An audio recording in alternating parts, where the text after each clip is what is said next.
Supreme Court. Now, the Eidgah matter, which pertains to the controversy around the use of Eidgah Maidan, the matter has been referred to a three-judge bench. Earlier, it was a bench of two judges, Justice Hemant Gupta and Sudhanshu Dhulia, who were hearing this case. And now they have referred this matter to a three-judge bench.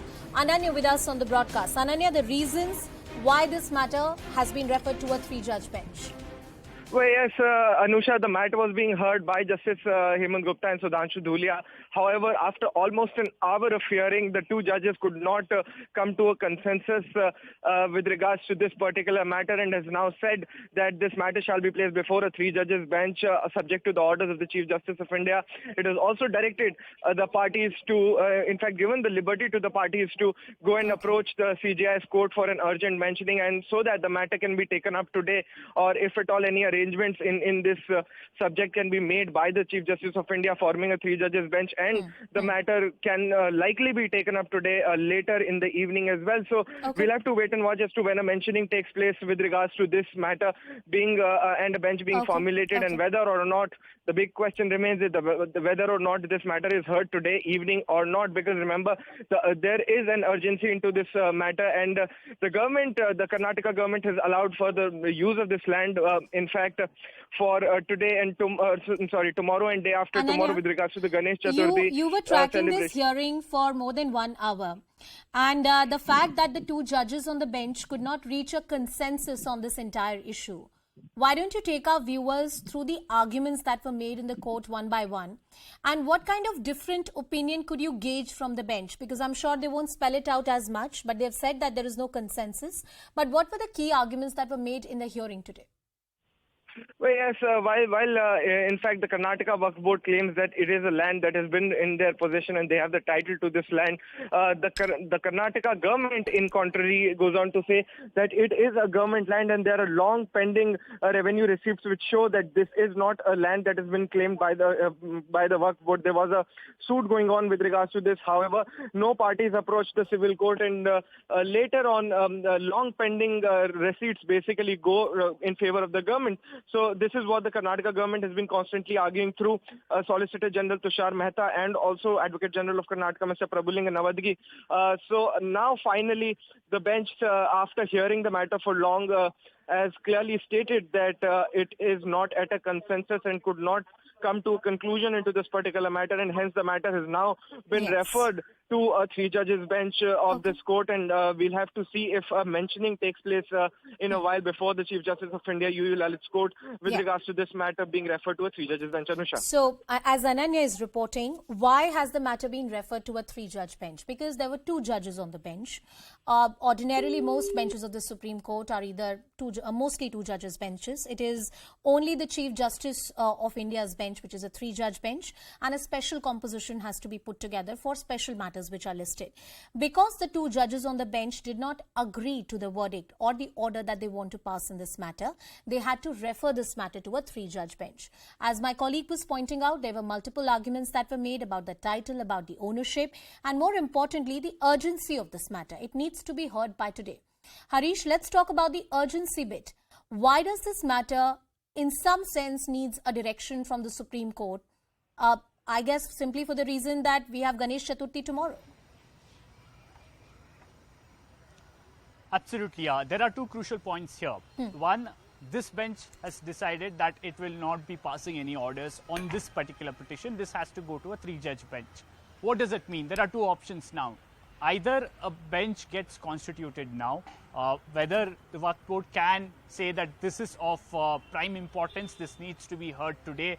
Is that a possibility? How does the registrar look at it? There's an elaborate process in the Supreme Court. Can that be fast-tracked is the question. Well, if that doesn't happen, what happens? Then the division bench order of the Karnataka High Court will be in effect, which means it will be at the discretion of the Karnataka government to decide whether to allow Ganesh Chaturthi celebration at this particular ground.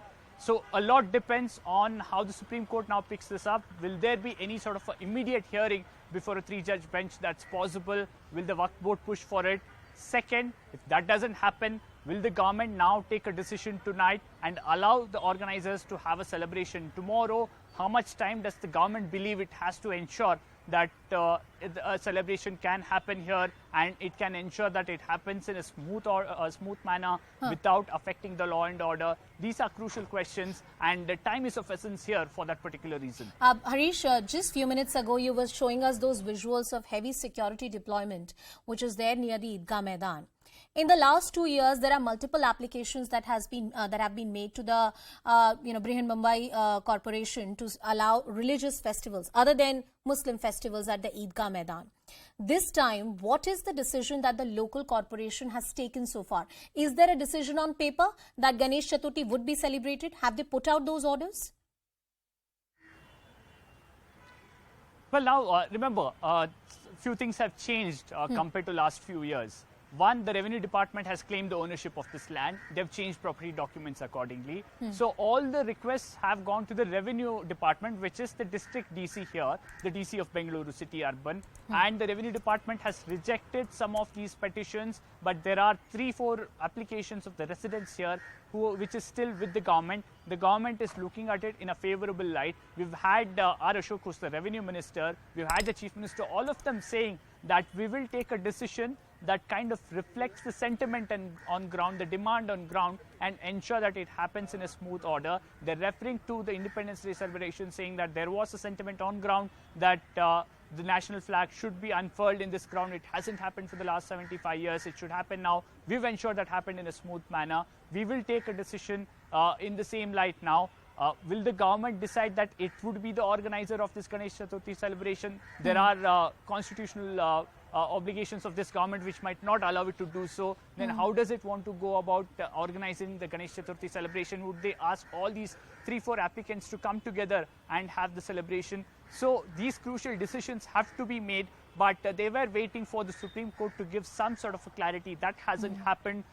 Perhaps the only thing that the government now will look forward is to see if there will be any immediate hearing before a 3-judge bench that will happen today. If not, by late evening, we might see the government officially giving permission to some of these organizers, at the same time putting in security in place. Harish, I'm short of time, but a very brief question with you. This entire vagueness around whether there will be formal orders allowing Ganesh Chaturthi celebrations or not, and certain petitioners waiting, security being beefed up, it must be a tense atmosphere on the ground.